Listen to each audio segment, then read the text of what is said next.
The untold truth about life is that we're never gonna know the full story. The only version we know is what we created and what they made us believe it is. The other side story, what we know, is that exactly true? Do they exactly feel what they tell us? How many times they wanted to tell something but stop? Am I ever gonna know that? The actions were more than just caring. What was all it for when you had to live in silence? Some things are better if we don't know about. But what if I wanna know it all? But will it ever be possible? It will not. Who's right? Who's wrong? What hurted them but didn't told? Are they exactly what they show they are? Are they really happy when they laugh? Are they really sad when they cry?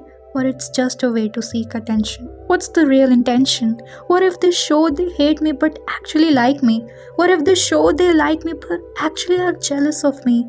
What are the things they hide to make me smile? What exactly they meant that I didn't understood? Is there anyone who think about me whose existence I'm unaware about? What's the gossip they do behind my back but smile in front? Do they know who I am truly? What my heart is?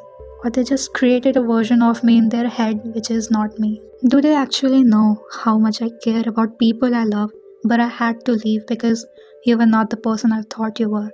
But it doesn't mean I hate you or ever talk bad about you to anyone. That's not who I am. To the person I hurted, will he ever know how much I regretted it and want things back but scared to tell him? The people I ended friendships with, would they ever know I wanted to be with them through every laugh, pain, anger, sadness, and excitement? The dreams that changed, the plans that remained a plan, the questions we'll never get answers about, the treasure we don't have keys to will be buried without ever coming out, and we will just never know.